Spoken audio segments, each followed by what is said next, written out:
Welcome back to another episode of eTalks. My name is Shilpi. I'm the head of quality and training with Teachers Touchstone Private Limited, which is an association of eShiksha Chopal. So today I have Martin with me once again. But what we are going to discuss is just in continuation with what he told us last time about his company. As you know, he is the founder of the organization C4E, that is a coaching for educators. So here he is, and I had put him to task to let us know what he finds good about the Indian education, because if we want to collaborate, or if we are taking our, the methodologies of teaching or any innovations in the field of education, either from India to Europe or Europe to India, we need to find a common ground. And that is what Martin is here to discuss. So Martin, welcome back to this episode. And I would like you to begin with what was, that you found so nice about the Indian education. And I also know that you have gone through the NEP 2022. So would you like to talk about it? Absolutely. And thank you, Miss, for sending me such a long homework to read.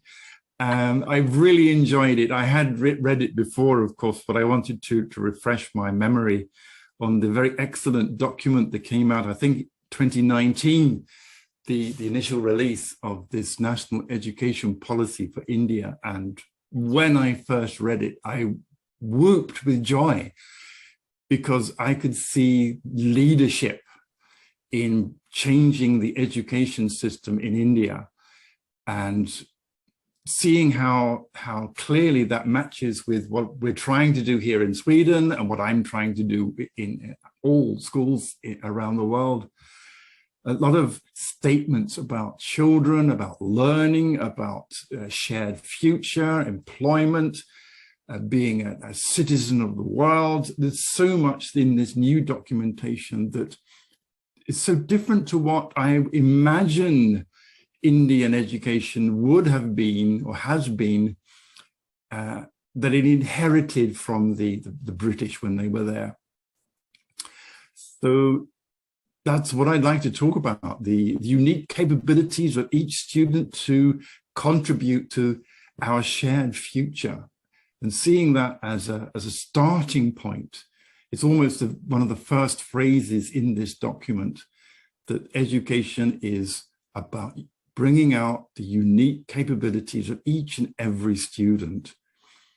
Great joy. As I said, I gave a whoop of joy when I read it. And even over the weekend when I was reading this homework that you sent to me, I was enheartened by what I read again. So I don't know whether we want to dig into specifics, because that would take many hours. No, it's not like I'm not, asking you to now take a test, but it's like, but what we want to know is that even before, like not just specifically NEP, but you told me you had also read some literature on Indian education, generally. And like we were discussing that sometimes the European when they interact with Indian children and they see the children in the European schools in the same grade, but they sometimes wonder as to how, Yes. an Indian child in the same grade is having a better knowledge about geography, maths, language, English, maybe. So, that is what they wonder. So while reading the general, literature that you were telling me, what do you find is one ingredient that is very different in the Indian education apart from the rest of the world? The bottom line, 30 years of experience of working internationally, or teaching internationally, the mindset of the Indian students, and in fact, these young men and women, when they become employees, they see education as an opportunity given to them by the government, their parents, their teachers, an opportunity to grasp with both hands, to pull themselves out of whatever they were doing, whatever they were living in, into something better.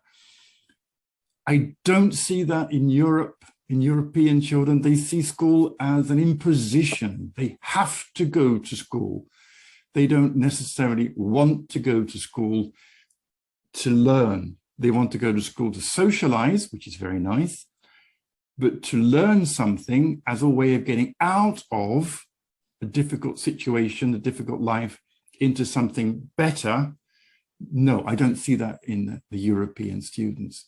But and then again, I don't see all Indian students. I see those who have come for one reason or another to the international schools. So they're a subset of those schools. And I've noticed you're disappearing from my screen, so I'm wondering if you're having any trouble recording. Well, it's going on perfectly well. I am here. I'm very much. You are here. Okay, you disappeared for a second and you came back. So I was just listening to you. Okay, good. I'm glad somebody was listening to me. Oh, now you'll have to do some editing. All right. Right. So, Martin, how do you think your, you introduced our audience to your coaching, So how do you think that is going to associate with the Indian education? So what I'm seeing in the new education policy is a shift in the expectations of what a teacher will do. Yes, they are the fount of all information and knowledge. They are the knowledge bearers. They are, if you like, the front of the room leader, and they are the ones holding the piece of chalk or the whiteboard pen and leading the conversation. That will have to shift. The embedded requirement in this new education policy is to make the learners teach themselves. It's releasing them from the pace of teaching that is given by a single teacher. So the teacher won't be holding lectures like we're doing today. It won't be one person speaking. It'll be a much more side of the room or back of the room teaching, which brings out all of the things that are in this policy. And I think that's the challenge. A teacher who's been teaching in a certain way for many, many years might find it a little bit strange if they've never experienced being taught from the side of the room. If their experience of teaching is front of the room, lectures, then that's how they tend to teach. If they've never experienced collaborative learning, where the students are sitting around small tables, learning by researching obviously online, but also in books, talking with each other, talking with older students, talking with their parents, doing research in the vicinity in their towns and country, and suddenly they're bringing knowledge from outside the classroom, and the teacher's only a facilitator. And that's quite a shock to have been the center of attention to now being simply a facilitator. I say simply because it is a very simple task, but extremely difficult to do because we all so want to teach.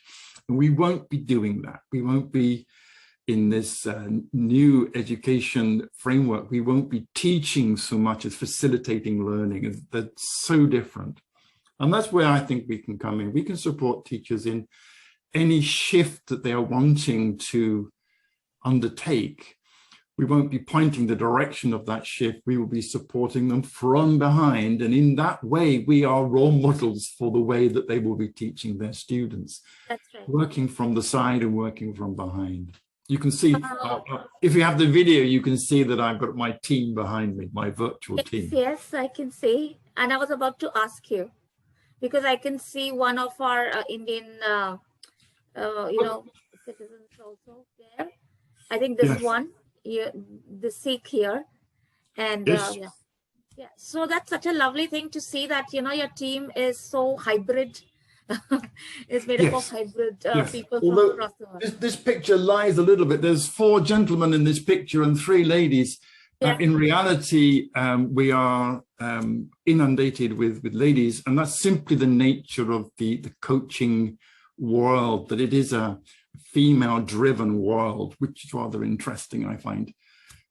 Although there is a saying that the hands that rock the cradle rule the world. Oh yes, absolutely. I know that certainly in Sweden, we try to have equality, men and women, particularly at work. And any difference from equality is pointed at, and we try to adjust it so that it's right. We are not equal. We're trying to be equal. Other countries haven't come quite so far. But I'm sure that when women take that leadership role, as they do in coaching, I mean, leadership as in leading from the side, leading from behind. There was another expression, behind every great man stands a great woman. I don't know if you've heard that one. I can understand that, what do you think is NEP, like what I have understood is NEP is taking us away from the bookish knowledge, not just confined to the books, but it is also equally, upgrading the teacher as well as the learner, that, both have to upgrade themselves. A Yes. Facilitator, in the correct term, if I say the facilitator cannot say that if I have finished my degree in education, I'm done, I know everything, or I know my subject. But I think it's not just for the learners, but also for the facilitators, that they will have to keep upgrading themselves. What do you think about that, Martin? It's built into the policy. The continuous, I think, is one of the last phrases that I pulled out. The continuous development of all. Exactly. Yeah, everyone, the one who has title teacher is also a learner. And they're not learning from the position of, I don't know. They're learning from the position of, I want to know more, because there is really no end to it. Working with people, as teachers do, there's no end to understanding people. You can peel away layer after layer after layer. That's right. I think that's the shift, that the teachers have learned their subject. For example, I was a teacher of mathematics. I learned my subject. I'm very good at mathematics. But at the time I started teaching, I wasn't this good with people. I love my subject, and my love of the subject had taken me to being the front of the room. And I inspired my students just because I really enjoyed showing how good I was at mathematics. But some of the students I failed to reach because I wasn't so good at reaching people. And that, because I was still in the mode of, I want to learn more, I suddenly woke up to, there's so much more I can learn about people. I'm 60 plus, I'm still learning. Mathematics, I dip into on occasions because I like playing mathematics, but I've not learned as much about mathematics since I left university. I've learned mostly about people, about collaborating, about finding wisdom and creativity in the most unusual places, about not judging people for being something or not being something. All of that will have to happen in all the classrooms. So the kind of journey that I've personally been on, and indeed many of the experienced teachers, they become really good at working with the individuals in their class and the whole school. It's not about their knowledge of the subject that they are known, it's their ability to reach the students who would otherwise not be reached. So that I see that as a challenge, a wonderful challenge, a daunting challenge. And that is where I feel called, or the organization I represent, we feel called to support as best we can in whatever's the educator, but school leader or classroom teacher or subject teacher, whatever it is they say they want to improve, we are there to help them with that. Thank you, Martin. Thank you once again. You are really, actually now through the association from such a long time, you are a very good friend and also a very good mentor. So let's see, in the near future, how you collaborate with the schools here in India. We are looking forward to that. So thank you once again. And for my audience, the educators who are watching us, Teachers Touchstone Private Limited is about to roll out the NEP 2020 trainings for schools in the coming January. The modules, as you know about, what's NEP about? It's multidisciplinary courses, then it is about formative assessments and fostering growth mindset. So for further information, you can contact us on the email that is mentioned below in the Dropbox. And also, if you want to associate with Martin, Martin's contact will also be there in the Dropbox.